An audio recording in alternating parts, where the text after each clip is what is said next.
Good morning. I'm Jerry Marshall. I'm the energy manager here at Appalachian State University, and it's good to be with you. I wish I could see more of you. We've heard some very eloquent, very informative, probably eye-opening speeches here at the summit so far, as we always do. And we have come to expect that from this summit. After all, some of our featured speakers are at the top of their field. But the Appalachian Energy Summit is unique in this respect. This event is designed not just as a place where we come to listen to speakers speak to us very eloquently about our future in energy and sustainability. Rather, this event is designed to be a forum where we, the participants, define, plan, develop, foster, test, and share our own vision of our energy and sustainability future.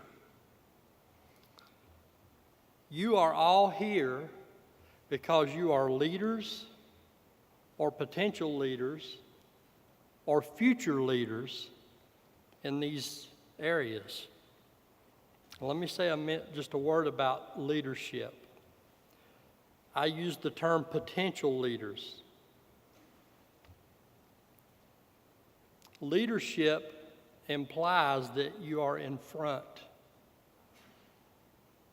If you're going through the jungle, I hope the guide is leading from the front. But leadership involves risk. When I propose something to somebody or I hear a proposal about something new, and the initial response I get is, well, who else is doing that? I immediately know I'm not talking to a leader, I'm talking to a follower. Now, there's nothing wrong with being a follower. Being a follower is safe. Being a follower implies that you're working within the system. If you go back to your campus and you do what is normal, typical, usual, what is expected, and something goes wrong, well, you're not at fault. You did what anybody would do, and so that could happen to anybody. But if you go back to your campus and you do something different, something new, something strange, something that has never been done before, well, there's some risk involved in that. That's leadership. If you want to be a leader, that implies you want to be first. Okay? And we have some leaders here. We have some folks that are doing things that have not been done before, and that excites me. But you're here because you're leaders, potential leaders, and future leaders who have a passion for energy and sustainability, an antipathy for the status quo, and a determination to make a difference. And it is those qualities that will help us form our vision and our future.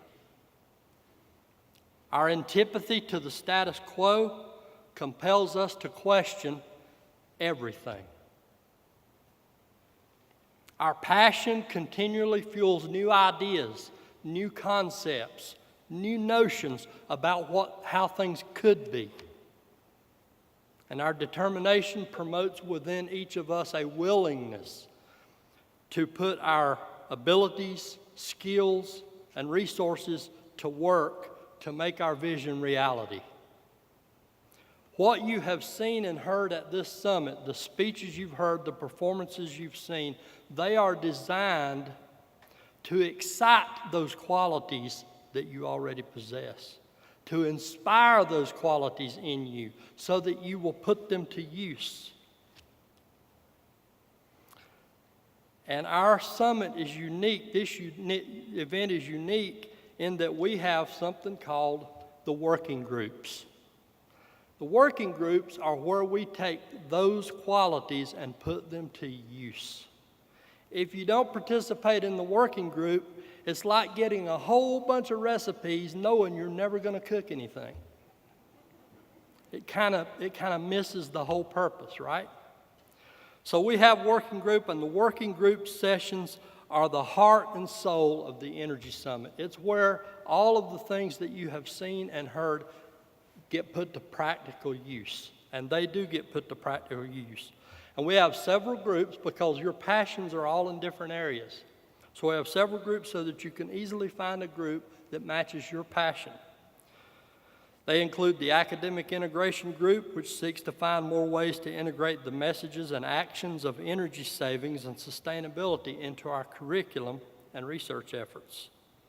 The Campus-Based Energy Efficiency Group seeks to identify, pursue, and achieve measurable energy reductions and cost savings across our diverse campus environments.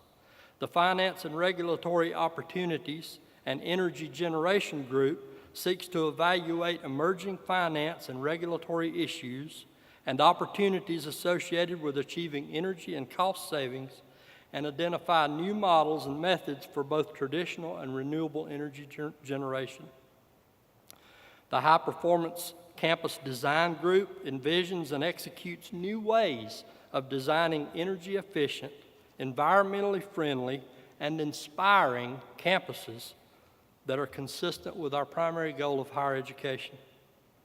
The Transportation Opportunities Group looks for ways to reduce energy usage and environmental footprint in all of our travel, including transportation, transit, and alternative fuel sources. The Student Leadership and Engagement Group envisions how they as students will be engaged in campus energy and sustainability efforts. And then you've already heard new this year, the Zero Waste Reduction Track Group, which seeks to develop networking opportunities and facilitate collaboration among experts in the area of waste reduction and recycling. Now, our groups are small. We don't have large groups, but that's on purpose. When working in teams, it is a fallacy to believe that bigger is always better. We think that when we have a bigger group, we have more resources, more people, so we'll be more successful. But that simply is not the case. In 2009, the Harvard Business Journal published an article explaining why teams sometimes don't work. And in that, they described one cause of team failure is that as a team gets bigger, the number of links that need to be managed among the members of that group goes up at an accelerating, almost exponential rate. And that's what gets teams into trouble. So we try to keep our groups smaller. That's why we divide up into so many different groups. But that isn't because of conflict between the people in that group or disharmony. That same article talked about a study that was conducted with symphonies, and it discovered that, believe it or not, grumpy orchestras tend to perform slightly better than symphonies that are not grumpy. And that's because we put the cause and effect, we tend to reverse it. What they found was that teams that are effective, that do something, they accomplish something, and are recognized for it, they tend to be more content and happy, not the other way around. So we want our teams to be happy and harmonious, and to do that, they need to be successful. So we keep them small. How small is too small, or how large is too large? Well, that's debatable, and each team makes that decision on their own. But we want you to participate in the teams. I heard over and over, and we're going to do that this afternoon. So I encourage you to find a team, join up. If you haven't participated in one before, do it. You'll find it richly rewarding. But I've heard one phrase over and over at the conference this year, and that is the term one thing. Mike O'Connor talked about one thing. Jed Moody talked about finding one thing. Several others mentioned one thing, if you could find one thing, or do one thing. the young lady that talked about creating energy from dancing or stepping. I found that fascinating. That young lady has a very big and brilliant career ahead of her. She talked about cell phones. Did you know a cell phone charger, or she talked about radios that use a crystal, and she tied that to cell phones. A cell phone charger uses about 3 watts of electricity. And I would venture to say many, many people leave their cell phone charger plugged up at their nightstand, where they plug their phone in when they go home at night or go to bed at night.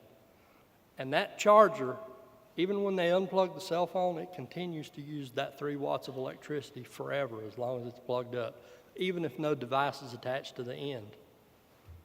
Educated guess, we probably have 23,000 of those chargers on campus, just for cell phones. If you could find a way to build one of those mats in a doorway and use that to charge the phone, that'd be invaluable. Anyway, come to the group sessions and pick one thing, just one thing. Don't be like the old country boy who went to one of these events like this. It was a sustainability event, and he was a man of very few words, hadn't been off the farm much, and they said, "Did you go to that conference, Fred?" I went. "Did you listen to all the speakers?" I did. "Well, what did they say?" They talked about pollution. "Well, that's good. What did they say about it?" There's again it. Don't be like that. Actually put what you hear to use. Thank you.